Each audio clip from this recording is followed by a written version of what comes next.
packed. And I'll say this, when I went in and it was packed, I said, you know what? Good. Because that's the type of movie you want to see with a group of people. Yeah. You think it's going to be kind of like Smile. That came out recently. And you go, okay, this is a movie that has going to have a lot of jump scares. So everyone around you is having fun with you. Is that what ended up happening? I don't know. Of course not. No. The movie starts and well, here's what I'll say.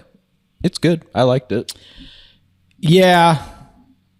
But I'm a little, I know we've said it before. I'm a little over it with these horror films. Your trailer looks good. You tell me in the trailer it's the scariest thing that's ever happened. You put out a trailer, a little marketing material of like Maika Monroe's heart rate is usually 80 beats per minute. But when she first saw Nick Cage as Longlegs, this is her real heartbeat. It went up to 170 beats per minute. And you're just like, oh my God, this is going to be awesome. Even the actor was so scared. And then you see it and you're like, I could have done that. Yep. I tried to stay away from, I see Longlegs, I see the name and stuff, and you go, okay. And then they're putting out the little teasers where it's just a guy going like, that's not my daughter.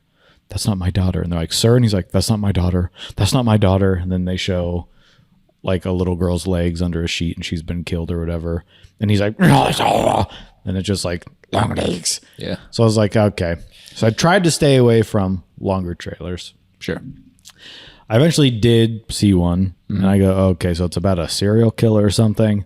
So it's not what I thought it was going to be. I don't know what I was thinking. I guess I thought it was going to be just very dark and scary.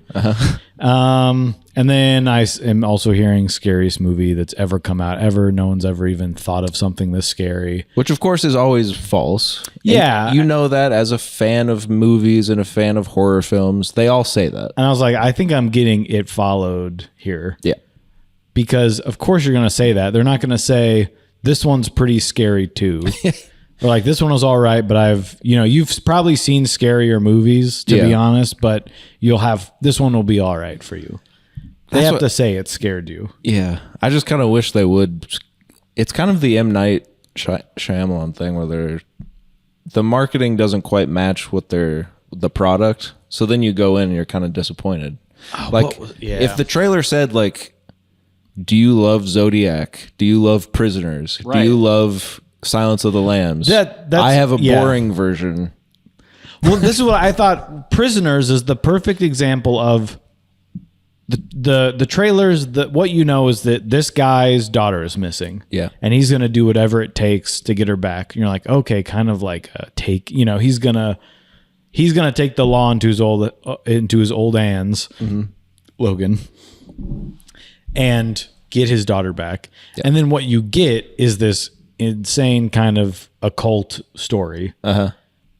This is they did this the bad way, where they said you're going to get this crazy occult story instead of bringing you into sort of a police procedural, and what happens is actually very crazy and scary. Yeah, because that's when you're watching, you go, oh, this is dark. Instead of going in there, this is going to be the scariest thing I've ever seen. Yeah, you need to temper their expectations and surprise them with what's going to happen.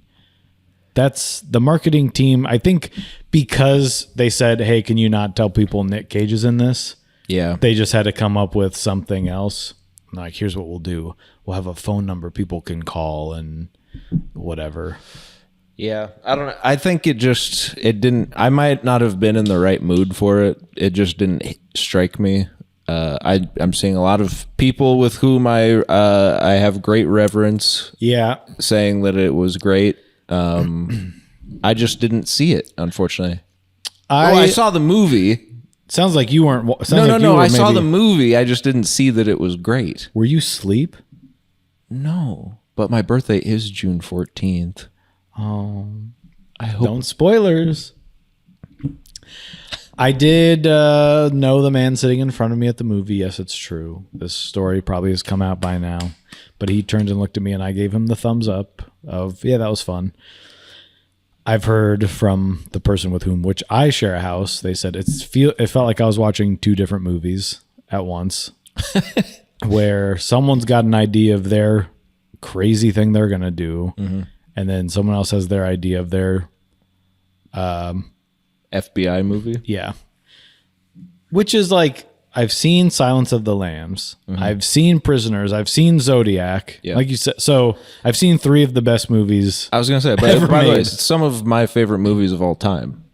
We just talked about Zodiac not too long ago. Yeah. And I bring up Prisoners any chance I can get. Prisoners, one of the best movies I've ever seen. I think it's my favorite movie ever. I think all of this made I'm me ready want to to do say that. is watch that again. Yeah. Because the ending, it's not even a horror movie, but the ending is so much darker, and the implications as to what is going on are so much like like they're further reaching. What is happening under the surface is so much more unsettling than what ends up happening in this movie. Yeah. I'm not sure what they were trying to do. Like I said, for the most part, I liked it. Some choices were just like, why is anyone acting this way? There were so many things that you can just pull apart and to like, so. Yeah. Well, the third act is to me, comes out of nowhere. There's a aspect of. Well, I think they said this can't be over 2 hours. It sounds like you need to just. Well, even I don't want to spoil too much, but Right. there's an aspect of dolls. And I felt like that kind of came out of nowhere. Yeah.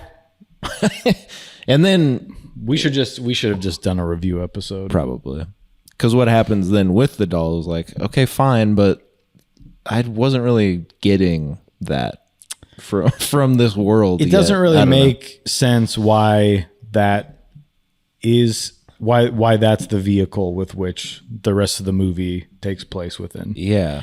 I don't know. I've got some issues with it. There's some good stuff. I've always liked Nicolas Cage. Of course. Whenever anyone puts some video online of like, here's him being crazy in a movie for no reason, you watch the movie or have seen the movie and you go, well, for that character, Yeah, it makes sense. I just don't understand that. How people get those clips in the first place. It's like, so did you watch the movie and you thought that was crazy, or you just saw someone else post it and you said it's crazy that this guy's yelling, whatever. But now people are like, he's actually good. It's one of those where everyone's coming around because he's doing the thing he always does. And then in this, it's like, well, maybe he shouldn't be doing that. I was gonna say it's kind of one of my least favorite performances of his, because it's so distracting, and everything I got from the trailer that I thought was creepy about it, it was in there. Yeah. It's like that's the creepy stuff, and then outside of that, it was like a guy on the walk, like the Hollywood Walk of Fame, doing a Michael Jackson. Yeah. Very weird. Very weird. While I was watching it, I was like, this would be a really great graphic novel or like comic limited series that I would gladly be spending $5 a month for. If you had Tiny Onion write this and you get to look at you have to try and decode stuff along the way. Yeah. It felt like one of my favorite comic guys, Jeff Lemire, and Andrea Sorrentino or whatever the hell is. They have this whole black. I don't. Have you looked at any of these? The Black Orchard mythos or whatever. Like no, I know about it, but I haven't. And they're all good to very good. Creepy. There's little stuff on the fringe, like they play with the form a little bit and stuff. Where you're just like, it probably wouldn't work if you adapted this into a movie, but it works on the page because it's like creepy imagery. There's a tone, and then it becomes crazy, like extra, extra worldly. But it's I guess I can accept it more when it's like in a comic book and not in like a a grounded police procedural with a cardboard cutout as the main character with no personality talking to for really no reason. That's what just makes some like it can still be funny because there are moments where it is funny. But then that's jarring because I'm like, why'd Yeah. they choose to do this? And then you took me out of what I thought you were trying to set up, which is I'm scared. I don't quite know what they were going for, but I enjoyed it to the point where I was like, it's in the realm of stuff I like. Right. I'd just rather see those things. I think I'd watch it again just to make sure I didn't miss anything. But Yeah.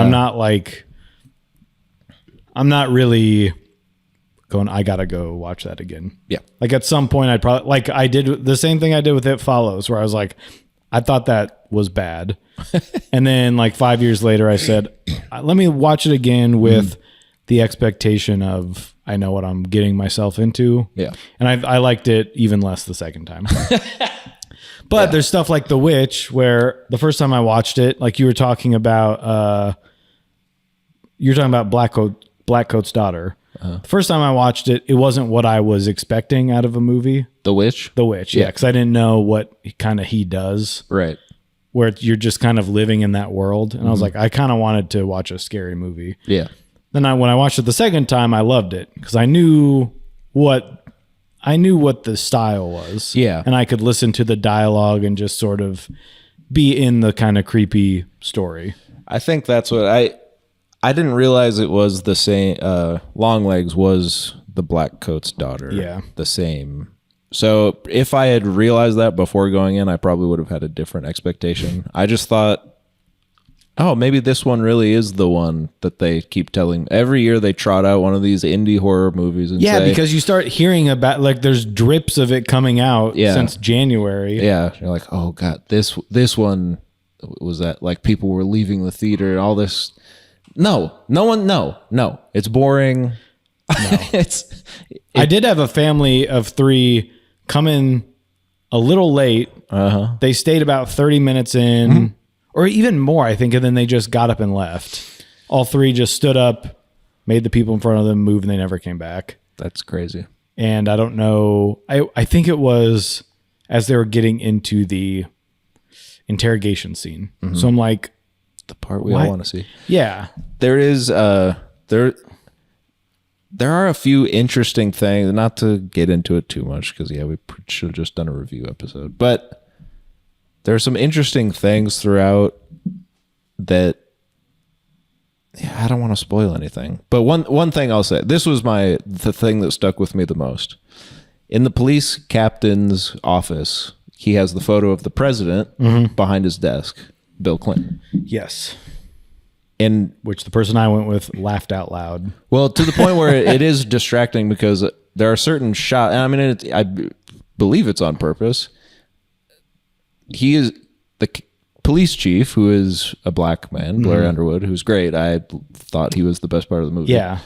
He is in the foreground, but you can't help but see the giant photo of Bill Clinton behind him. Little Bill, yeah.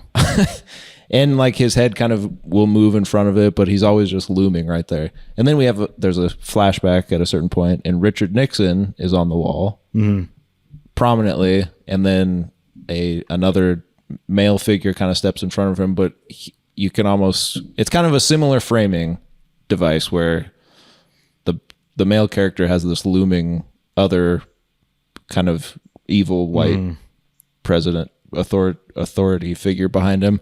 And then after the interrogation scene, we finally see Longlegs, and then they pause the TV with a picture of Longlegs on the screen, and the same kind of framing with the police chief sitting in front of it and Longlegs looming behind him like Bill Clinton. And it's of course deliberate, of like, I don't know, there's a million different things you could draw from that. So that's what I've been struck with this whole time, thinking, what did it mean? I don't think the movie does enough with anything for any of it to mean something to me. No, it sets up quite a few things like that where I go, well, that would be interesting if they explored through any of that. Yeah. But then even him, like, I feel like he's in a different movie almost than she is. Like, because she's playing it as if it's some sort of horror movie. He's in like a funny a funnier, Yeah. like a cop movie. You want to see him like at a stakeout and like just eating at a diner. Yeah. I just want to be a detective. Yeah. But I want to see that. But he's doing that, which is cool. But she's in some other realm. And then you've got Cage in some other world completely. Mm-hmm. And then I saw. Oh, and then. But a lot of people are saying because you see these shots of everything, you're like, yeah, the movie looks good. But we're at a point now where everything. It follows a lot of these new movies where the stylistic approach that's drawing you in, it just can't be enough to forgive the story for not having anything there. There's just, like where there's just too much. There's too many questions I have where I go, yeah, I get that it looks good and that they go back in time and the screen gets small. People can do that now easier than ever. Yeah. It's not enough. You got to give me the story that matches these great shots of like, they're like, you're in kind of suburbia and it's really showing the evil of the banality of these places. Mm-hmm. I guess if it was scary. Well, yeah, that's what I was like, so what? Because the story is so detached from that idea, I guess. Yeah. I don't know. We'll talk about it later. For me, ultimately, it wasn't entertaining enough just on a horror movie level, or it wasn't like as thematically interesting where I would have forgiven the fact that I didn't feel scared or anything like that. Because I'm a grown man. I don't need to feel scared at a movie, but I want to. Sure. If I'm going to go to the movie and say, I want to go see this one, it's supposed to be scary and dark. Mm-hmm. I want to have that experience, I guess. Or I want it to be interesting. Like that's, to the point where it's not the third act is sort of this info dump of, oh, okay. So it's like, I didn't even get to connect like, oh, that's why that was happening. It's sort of like, yeah, but why? Yeah. Yeah. There's a million different questions I have. And ultimately, like you said, the style, while fun to look at, just didn't do enough for me to warrant a positive review. It's unfortunate. I liked it. Yes, I liked it too, but I can't just sit here and go, that was awesome. No. And I am seeing people like that was incredible. And I'm glad. I'm happy you liked it. I wish I could like stuff. But as you know about me, I don't like much. And same, I guess, nowadays. So. Which maybe we're just running out of ideas. May I briefly tell you one more thing? Okay. About a different movie. Okay. That I watched. Forgot to bring this up, but I watched the film Blackberry with Glenn Howerton as Bald. Have you seen this? I haven't. I put this on, God knows why. I think for a while I had wanted to see it, just interested in sort of that, whatever that is, that sort of biopic.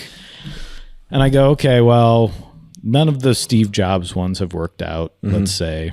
Because under the surface, nothing is going on that's crazy enough. Like you have to really love or have this affinity for like the iPhone changed everything. Yeah. And just like seeing some guy pretend to be like, we should have a touch screen. So I put this on. I know he's supposed to be really good in it. Yeah. And he was fantastic. Mm-hmm. I'd say everyone in it is really good. It's kind of shot in this weird like Office style, which is certainly a choice that they made, which I don't really know why. But here's the thing. I don't know why this story needed to be told. Like all these reviews were so good, but then I was like, there's nothing. They hire a guy because they need to they want to sell their phone. Uh-huh. And then they go to a meeting and someone's like, so what are you going to call it? And they don't like the name. So they go, so what are you going to call it? And they show the guy and he's like, and he thinks, and then all of a sudden it cuts to like 6 months later and it says Blackberry on the wall and like Zoom. They never explain why it's called that. He's just like, there's no like conversation that's happened earlier where he's like, hey, the buttons look like a Blackberry, Sure. Where someone foreshadows it and he's like, has the idea. They just kind of leave it at like, and then they cut forward to their successful. Glenn Howerton's character yells at everyone. You find out he's bad at business. He wants to buy. He's kind of like the crazy guy in the movie where it's like he wants to buy a hockey team. Sure. And all this stuff. But it's all sort of happening as a B plot to the main guy. And then it's just like, oh, all of a sudden the iPhone comes out and they're like, we're not going to have a keyboard. And they're like, well, we really think you should have a keyboard on our phones. And then no one wants one anymore. Yeah. That's the whole movie. There's nothing interesting about what, like, they don't go into any of the technological stuff. I think they were just, it's kind of a... It also just happened. Yeah. Like, it ends with him where the BlackBerry came out where the whole screen was a button. Mm. I remembered those coming, like, going to Verizon to look at them. Mm. like 10 years ago. I don't understand. There was just a huge influx of like, the Mark Zuckerberg, the Facebook movie. What was that one called? Social Network. And then the sort of. But like that one was. I mean, that's what I mean. Good. That's the thing. You start with like a prestige one that's interesting and like a crazy story, and then you go. Then you go to Steve Jobs with Ashton Kutcher, and they go, "Well, that one didn't work. Yeah. So we'll put out the different one. A different one. The other guy. Yeah, the guy that writes good stuff. And then, but then they're like, okay, who else? How about not a movie about Michael Jordan? How about a movie about the guy who thought of giving Michael Jordan shoes? And they're like, okay, that's good. How about the guy who made Tetris and was a Russian spy, I guess, or something? And then you're like, okay, that's fine. BlackBerry, is that anything? Like, I guess the guy yelled a lot. The guy yelled a lot. He was kind of crazy. Yeah. Okay. American capitalism, the sort of facade of American business. Right. Do that, and then we'll get money for that, and then so that's what happens. Yeah. And even what was that called? Air. What the hell's the shoe one called? Air. I don't even know what to think about that one because it was just that. I mean, it's like I haven't watched it, but I'm sure it's good. He's like, we need to get. I think maybe it was better than BlackBerry. Just the story is funnier. It seems more interesting because, like, I don't know, Matt Damon's kind of fun to watch, but it is essentially a guy going, we should have him wear Nikes, and he goes and talks to Michael Jordan's parents, and they're like, I don't know, and he's like, good boy. And then they go, okay, right. And then they have a meeting, and he's like, you should make shoes with us, and he's like crying, and then he's like, then the shadow of Michael Jordan, because you don't really see, he's like, okay. I was just like, what is this? Yeah. Why are we all acting like this is the best stuff that can be made? I think it's just there's no mid-budget movie, like mid-budget drama anymore. So we just do like this seems marketable for some reason. People like these types of movies for some reason. I get it. I do too. I do too. Yeah. I'm like, I like to see that stuff, but at the end, like with BlackBerry, it's just they drop you in the middle of them saying we've made our own version of the internet, and he's like, you can make your network faster by sending it in packets to the cloud or whatever. But they're never really saying anything. And he's like, we just made texting, and he's like, you just made texting. Texting already exists, you idiots. And they're like, no, this is BlackBerry texting, encrypted end to end. And then it just cuts to like a different party. And then this guy wants to spend his money on stuff. I think it's just like the sort of Wolf of Wall Street thing of also where it's like rich guys, you know? Yeah. Where it's showing the sort of like they don't know what they're doing, but they're just playing with money like it's free, like it's fun coupons. It's just sick. Makes me sick. Yeah. And you know what? The fact that you're even watching this type of thing, I denounce everything that this man has ever said. I will not be going on tour with him, and I will not be pursuing any more creative endeavors for the future, for foreseeable future.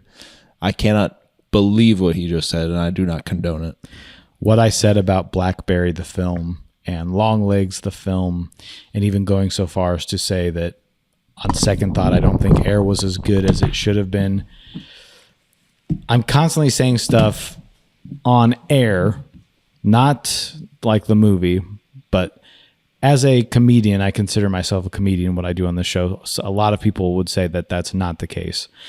But we are constantly doing improvisation. We are writing with our mouths into a microphone live, and everything has to be perfect. Right? And what I did just a few minutes ago was I made a mistake. And I take full accountability for that. I will not back down from Hello. Hi. Bye.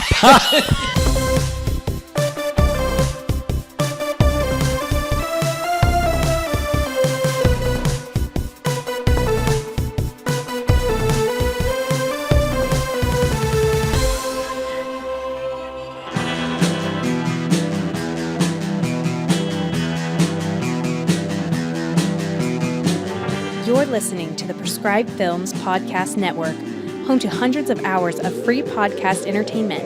The shows on this network all have a common goal, providing you with the best discussions about movies and other forms of entertainment media. The PFPN hopes to fill your earholes with audio joy.